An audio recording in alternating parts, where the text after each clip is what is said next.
Start. बहनों, भारतीय स्त्री जाति की प्राचीन गौरव, गरिमा एवं उच्च परंपराओं को ध्यान में रखकर न केवल आपको शिक्षित होना है, बल्कि शिक्षा समाप्त करने के पश्चात पुरुषों के साथ सहगामिनी बन कर आपको सब दिशाओं में कदम बढ़ाना है। स्वतंत्रता प्राप्ति के बाद अब राष्ट्र के नवनिर्माण के कार्य में आपको भी उचित रीति से भाग लेना चाहिए। यह सब तभी संभव हो सकता है जब हम वर्तमान शिक्षा पद्धति की कमियों एवं दोषों को दूर कर उसको अपने अनुकूल एवं उपयोगी बना सकेंगे। इस संबंध में भी देश में परस्पर विरोधी विचारधाराएं प्रचलित हैं। आधुनिक सुधारवादियों या जो अपने को प्रगतिशील कहते हैं, उनकी धारणा यह है कि बालक बालिकाओं को एक साथ शिक्षा दी जाए और दोनों की शिक्षा प्रणाली एक सी हो। उनका यह भी विचार है कि स्त्रियों को न केवल शिक्षा पद्धति में ही बल्कि अन्य क्षेत्रों में भी पुरुषों के बराबर के अधिकार मिलने चाहिए तथा उन्हें संपूर्ण सामाजिक स्वतंत्रता होनी चाहिए।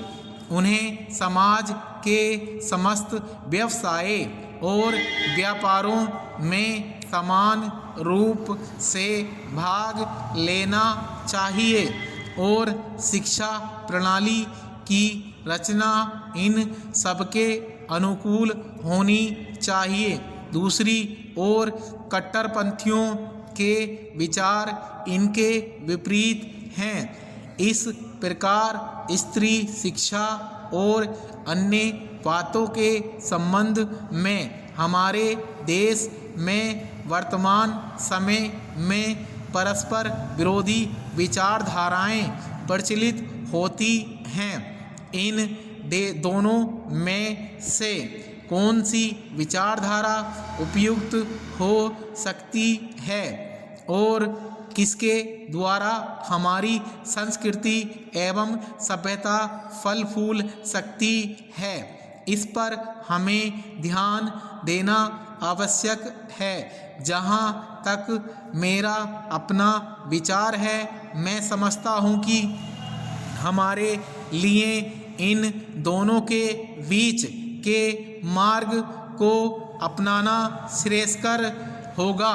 वर्तमान शिक्षा पद्धति के आदर्श एवं उद्देश्यों में जो दोष पाए जाते हैं, उनके अतिरिक्त वह बहुत महंगी सिद्ध हो रही है। प्रतिवर्ष हम अपने शिक्षालयों द्वारा हजारों विद्यार्थियों को तैयार करते हैं, जिनमें से बहुतों को नौकरियां ना मिलने पर जीविका चलाना बहुत कठिन हो जाता है।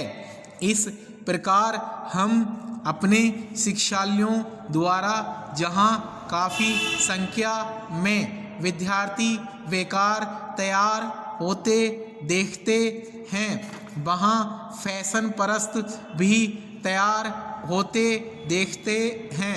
हमारे साधारण गृहस्थ घरों की लड़कियां जब प्रारंभ में आधुनिक शिक्षालयों में प्रवेश पाती हैं, तो धीरे धीरे वे भी वहाँ की फैशन परस्ती की शिकार हो जाती हैं और सुंदर सुंदर बहुमूल्य साड़ियाँ एवं भांति भांति की साज श्रृंगार की वस्तुओं की नकल करने लगती हैं, जिससे अपने माँ बाप या अभिभावकों को पर्याप्त मात्रा में व्यय कराने के संकट में डाल देती हैं। ऐसी शिक्षा प्राप्त कर जब वे स्कूल या कॉलेज छोड़कर जाती हैं तो उनका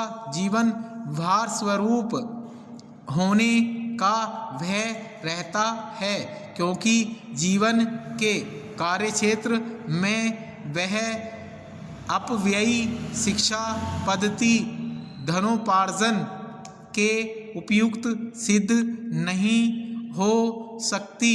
यह नौकरी की आशा भी पूरी नहीं कर सकती और अंत में यह शिक्षा उनके लिए निकम्मी मालूम पड़ती है।